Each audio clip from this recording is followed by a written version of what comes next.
राजधानी लखनऊ में आजादी के अमृत महोत्सव को यादगार बनाने में योगी सरकार कोई कोर कसर नहीं छोड़ना चाहती है। पहली बार यूपी विधानसभा को डायनेमिक लाइटिंग से सजाया गया है। सीएम योगी खुद रंगों की अद्भुत अलौकिक छटा को देखने के लिए पहुंचे। आपने भी इससे पहले विधानसभा की ऐसी तस्वीर कभी नहीं देखी होगी। ड्रोन से ली गई लखनऊ की तस्वीर अमृत महोत्सव की खूबसूरती को बयां कर रही है।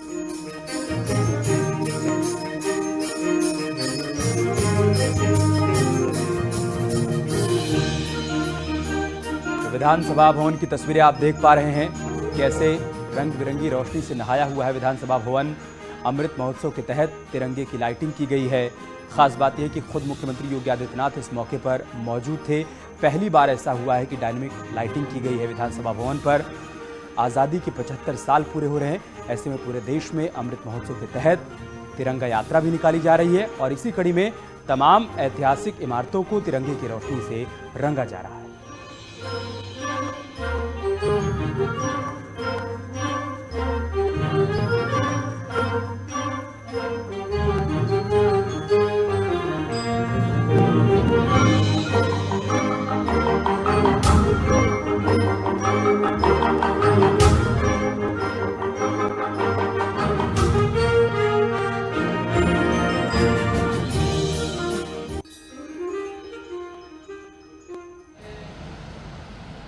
प्रभात फेरी हो, तिरंगा यात्रा हो या 13 से 15 अगस्त के बीच हर घर तिरंगा के कार्यक्रम को पहुंचाने का कार्यक्रम और हर घर पर तिरंगा, भारत के आन बान और शान के प्रतीक तिरंगा को लगाने का कार्यक्रम।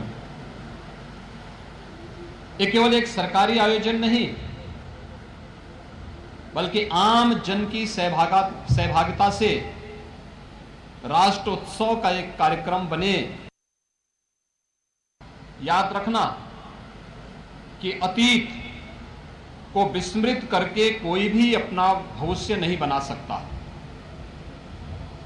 अपने अतीत की गौरवशाली क्षणों को स्मरण करते हुए, से प्रेरणा लेते हुए, गलतियों का परिमार्जन करते हुए आगे बढ़ने के लिए आज हम उत्तर प्रदेश के इस ऐतिहासिक विधान भवन के सामने एकत्र हुए हैं।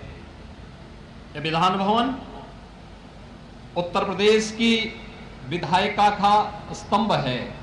उत्तर प्रदेश की 25 करोड़ जनता की भावनाओं का प्रतिनिधित्व करता है कि विधान भवन निर्माण की कार्रवाई जब प्रारंभ हुई थी तो वह 1922 की तिथि थी।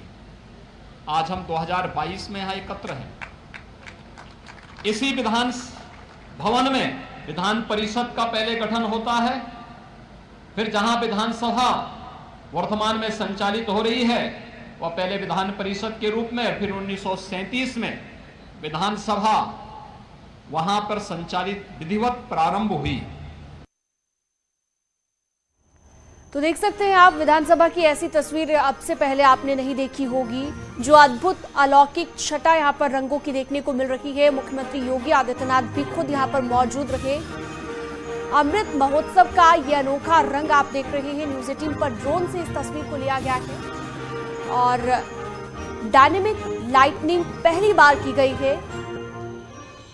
उत्तर प्रदेश विधानसभा की ये तस्वीर तिरंगे की रोशनी से जगमग हुई उत्तर प्रदेश विधानसभा, और अब से पहले ऐसी तस्वीर आपने कभी नहीं देखी होगी।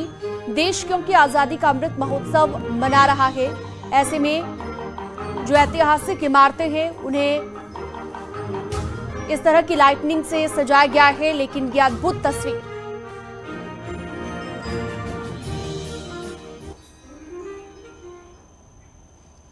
देश जब आजादी का अमृत महोत्सव का कार्यक्रम मना रहा है, ऐसे में देशभक्ति का माहौल बनाने के लिए हर घर तिरंगा के मकसद से बीजेपी के केंद्रीय मंत्री, नेता और कार्यकर्ता इसमें बढ़ चढ़कर हिस्सा ले रहे हैं। लेकिन अखिलेश यादव ने तिरंगा यात्रा को दंगा यात्रा बता दिया। कानपुर में कल बीजेपी की यात्रा में झड़प पर अखिलेश यादव ने ट्वीट कर बीजेपी को निशाने पर लिया और साथ ही जोर दिया कि बीजेपी तिरंगा यात्रा को दंगा यात्रा न बनाए, जिस पर सियासत जारी है।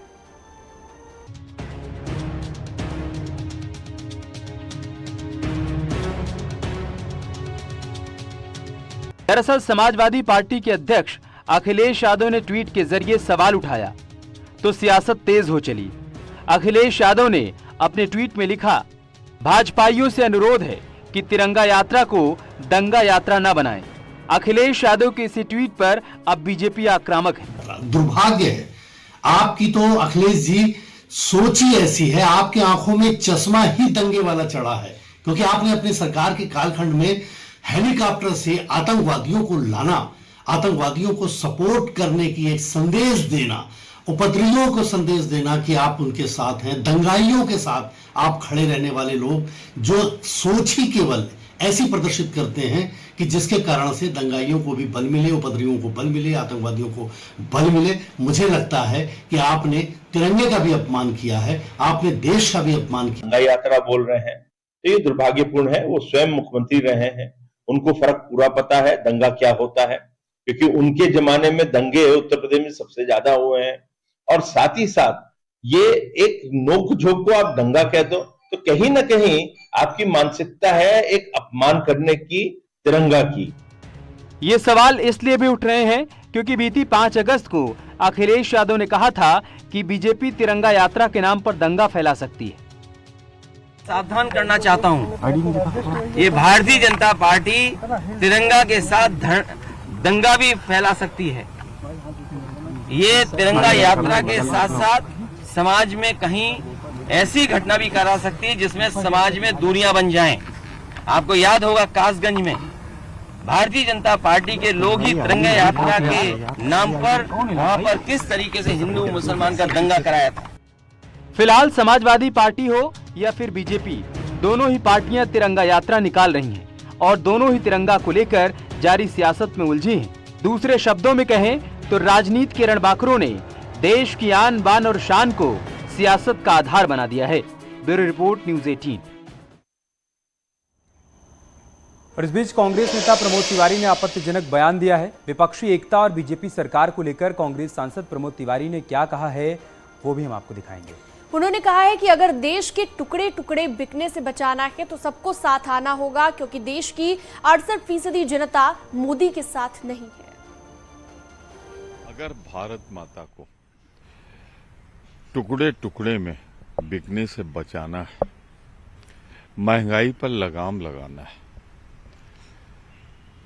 बेरोजगारी खत्म करना है, देश की सीमाओं की सुरक्षा करना है, तो मोदी को हटाना पड़ेगा। 68% लोग हिंदुस्तान में मोदी जी को नहीं चाहते। तो उधर प्रमोद तिवारी के बयान पर बीजेपी आक्रामक है। समाजवादी पार्टी प्रमोद तिवारी के सुर में सुर मिलाती नजर आ रही है। क्या कहा गया समाजवादी पार्टी की तरफ से और बीजेपी की तरफ से क्या रिएक्शन आया है वो भी देखिए। जेएनयू का टुकड़े टुकड़े गैंग आजकल कांग्रेस परिवार में प्रथम परिवार का सलाहकार बना हुआ है, और तब से जो पुराने कांग्रेसी हैं उनको बड़ी पीड़ा हो रही है और कांग्रेस के भीतर का लोकतंत्र खत्म हो गया है। इसलिए प्रमोद तिवारी जी देश के लोकतंत्र की चिंता न करें, कांग्रेस के भीतर के लोकतंत्र को बचाएं, क्योंकि जब सोनिया जी बीमार हो गई तो राहुल गांधी जी को अध्यक्ष बनाया, राहुल जी असफल हो गए तो फिर सोनिया जी को अध्यक्ष बना लिया। अब कांग्रेस पार्टी अपना अध्यक्ष नहीं तलाश पा रही है। ये भीतर के लोकतंत्र को स्थापित करिए। कांग्रेस पार्टी में लोकतंत्र बनाए रखना देश के विपक्ष के लिए आवश्यक। लूट है पूरे देश की संपदाओं पर, उसके लिए पूरे देश के विपक्ष को, इस देश की जनता को अपनी माटी के लिए, कमाई, दवाई, पढ़ाई, रोजगार के लिए एकजुट होना आज की सबसे बड़ी जरूरत है। बीजेपी जल्द ही उत्तर प्रदेश में नए प्रदेश अध्यक्ष के नाम का ऐलान कर सकती है। सूत्रों के मुताबिक बीजेपी ब्राह्मण या फिर दलित चेहरे पर मंथन कर रही है। विनोद सोनकर, विद्यासागर सोनकर, रामशंकर कठेरिया, लक्ष्मण आचार्य का नाम रेस में बताया जा रहा है। बीएल वर्मा, सुब्रत पाठक, डॉक्टर दिनेश शर्मा और श्रीकांत शर्मा का नाम भी चर्चा में है। आज सीएम योगी आदित्यनाथ ने दिल्ली में बीजेपी के अध्यक्ष जेपी नड्डा से मुलाकात की। दोनों के बीच आगे की रणनीति और प्रदेश अध्यक्ष के नाम पर चर्चा हुई।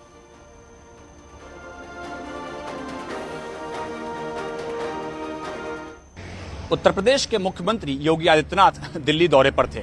दिल्ली दौरे पर उन्होंने बीजेपी के राष्ट्रीय अध्यक्ष जेपी नड्डा से मुलाकात की और मुलाकात में संगठन के कामों की और सरकार के कामों की जानकारी दी है। इसके साथ साथ उन्होंने बीजेपी का यूपी का अगला अध्यक्ष कौन होगा इसको लेकर भी राष्ट्रीय नेतृत्व के साथ चर्चा की है।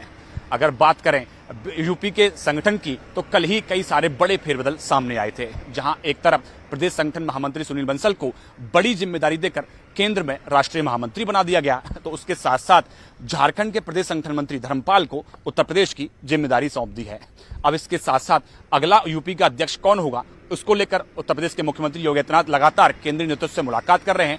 पिछले हफ्ते में उन्होंने केंद्रीय गृह मंत्री अमित शाह के साथ मुलाकात की थी और आज बीजेपी अध्यक्ष जेपी नड्डा के साथ उन्होंने इसको लेकर मुलाकात की है। कैमरा पर्सन कार्तिक के साथ पवन गौड़, नेपकेट 3, दिल्ली। चलिए आगे बढ़ते हैं, बांदा की बात करते हैं। रक्षाबंधन के दिन यहां पर एक बड़ा नाव हादसा हुआ है। फतेहपुर से मरका गांव जा रही 33 यात्रियों से भरी एक नाव यमुना नदी को पार कर रही थी। तभी नाव अचानक से तेज बहाव के चलते भंवर में फंस गई और डूब गई। नदी में डूबे 13 लोगों को बचा लिया गया। 3 लोगों की मौत हो गई, जबकि 17 लोग अभी भी लापता हैं। इन लोगों की तलाश की जा रही है। रात में भी रेस्क्यू अभियान जारी रखने के लिए लाइटनिंग की व्यवस्था की गई है। हादसा कैसे हुआ, इसकी एक्सक्लूसिव तस्वीर हम आपको दिखा रहे हैं। कैसे नदी के बीच में नाव भंवर में फंस गई। आप तस्वीरों में नाव को धारा के बीच देख सकते हैं। तमाम कोशिश के बाद भी नाव आगे नहीं बढ़ पाई, जिसके बाद ये तस्वीर सामने आई। नाव डूब गई और साथ ही डूब गए उस पर सवार लोग। तो आप तस्वीरों में देख सकते हैं नदी में डूब रहे लोगों को कैसे ये लोग मदद के लिए हाथ हिला रहे हैं, बाहर निकलने के लिए संघर्ष कर रहे हैं, लेकिन पानी के तेज बहाव की वजह से वो बाहर नहीं आ पा रहे हैं। ये हम आपको 4 तस्वीरें दिखा रहे हैं। रात में भी रेस्क्यू अभियान चलाया जा रहा है। सीएम योगी ने हादसे का संज्ञान लेते हुए हर संभव मदद पहुंचाने के आदेश दिए हैं। गोताखोरों की टीम लापता लोगों की तलाश करने में जुटी हुई है। दरअसल आज सुबह हथनीकुंड बैराज से पानी छोड़ा गया था, जिसके चलते कहा जा रहा है कि पानी का बहाव काफी तेज था और इसे भी हादसे की एक बड़ी वजह माना जा रहा है। वहीं नाव को ओवरलोड भी बताया जा रहा है। यमुना नदी में पानी के तेज बहाव के चलते गोताखोरों को खासी दिक्कतों का सामना भी करना पड़ रहा है।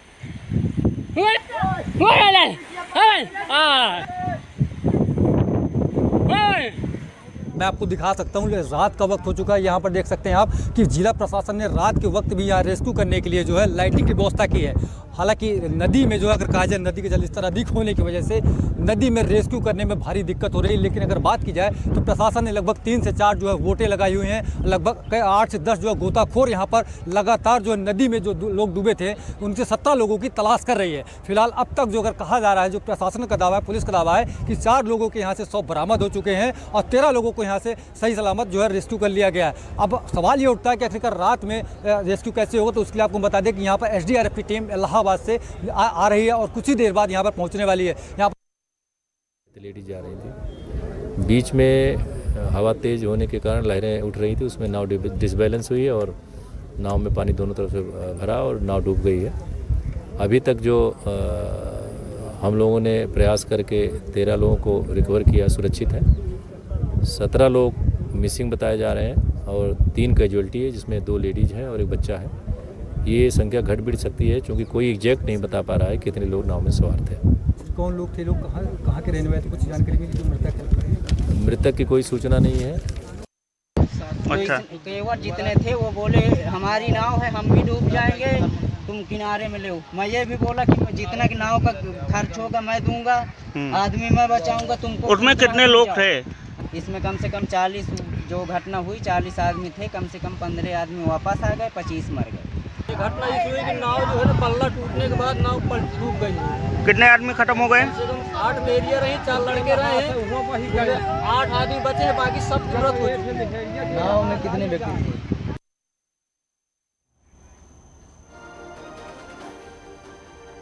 सवाल है कि हादसा क्यों हुआ, हादसे के वक्त क्या हुआ था। इन सवालों के जवाब तलाशे जा रहे हैं, लेकिन अभी जो कारण सामने आ रहे हैं वो चौंकाने वाले हैं। उसमें नाव पर यात्रियों की संख्या ज्यादा होना एक बड़ा कारण माना जा रहा है। इसे आप 2 तस्वीरों के जरिए समझ सकते हैं। पहली तस्वीर बांदा में हुए हादसे की है, तो दूसरी तस्वीर फतेहपुर की है, जहां पर कल एक नाव ओवरलोड होने के चलते फंस गई थी और नदी में हिचकोले खा रही थी।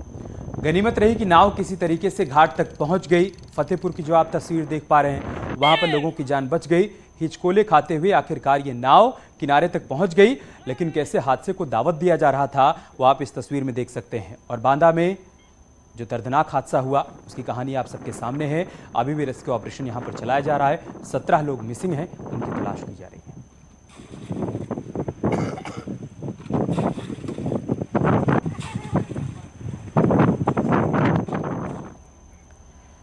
पहाड़ से लेकर मैदान तक लगातार हो रही बारिश तबाही ला रही है। नदियां उफान पर है, किनारे बसे गांवों पर बाढ़ का साया है। नदियों के किनारे तेजी से कटान हो रहा है, रास्तों पर दरिया बह रहा है। कुल मिलाकर कहें तो जिंदगी अस्त व्यस्त हो गई है।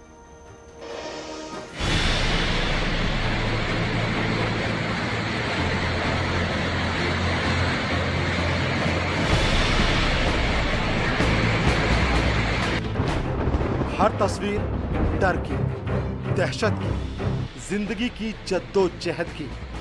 लगातार हो रही बारिश से जिंदगी दुश्वार है।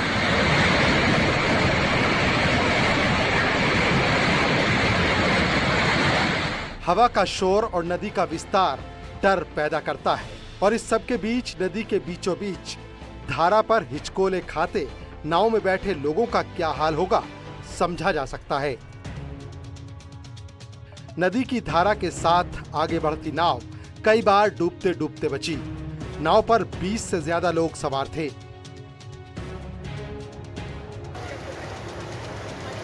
पहाड़ पर हो रही मूसलाधार बारिश से नदियां उफान पर हैं, रास्तों पर दरिया बह निकला है। लिहाजा इस पार से उस पार जाना है तो जान जोखिम में डालनी है। अब दूसरी तस्वीर देखिए, ये तस्वीर भी सहारनपुर की है। बारिश और बाढ़ के बीच जिंदगी कितनी मुश्किल हो गई है इस तस्वीर से समझिए। नदी के तेज बहाव के बीच बिजली कर्मचारी पोल को सही कर रहा है ताकि बिजली व्यवस्था सुचारू रूप से चलती रहे। दरअसल सलेमपुर से पठेड़ को जोड़ने वाली 33 केवी लाइन का पोल झुक गया था। नतीजा बिजली सप्लाई बंद थी। उत्तर प्रदेश हरियाणा बॉर्डर पर मौजूद हथिनी कुंड बैराज का जलस्तर बढ़ गया है। पहाड़ों पर हो रही लगातार बारिश के चलते बैराज का जलस्तर लगातार बढ़ रहा है, जिसे देखते हुए आज बैराज से 1,82,000 क्यूसेक पानी छोड़ा गया। लगातार हो रही बारिश के चलते किसी एक जिले में नहीं बल्कि हर जिले में एक ही तस्वीर है। नदियां उफान पर हैं, रास्ते कट रहे हैं, किनारे टूट रहे हैं। कासगंज में गंगा का जलस्तर बढ़ने से 40 गांव बाढ़ की चपेट में हैं। कई गांवों का वजूद तो खतरे में है। नदी के किनारे टूट रहे हैं। इन तस्वीरों में ग्रामीणों को बांधों को मजबूत करते कटान को रोकने की कोशिश करते देखा जा सकता है। प्रशासन भी राहत और बचाव कार्य में जुट गया है। बारिश के बाद बाढ़ जैसे हालात से बुंदेलखंड भी बचा नहीं है। ललितपुर के माता टीला बांध से पानी छोड़े जाने से झांसी जिले के बैराज ओवरफ्लो हो गए हैं, जिसके बाद आसपास के गांवों को अलर्ट किया गया है। उत्तर प्रदेश से आपको हिमाचल प्रदेश ले चलते हैं। यहाँ के चंबा में बादल फटने से नाले में सैलाब आ गया। भरमौर क्षेत्र में 2 जगह बादल फटने की घटना रिपोर्ट की गई है। Bureau report, news 18। पहाड़ी इलाकों से लेकर मैदान तक का मौसम कहर बनता जा रहा है, जानलेवा साबित होता जा रहा है। ये जो तस्वीरें आप देख रहे हैं वो कश्मीर के रामबन की हैं। रामबन में बादल फटने से 2 लोगों की मौत हो गई है। पानी इस तेज रफ्तार से बरपा कि घर के घर समा गए। जमीन खिसकने से जम्मू श्रीनगर हाईवे भी बंद हो गया है।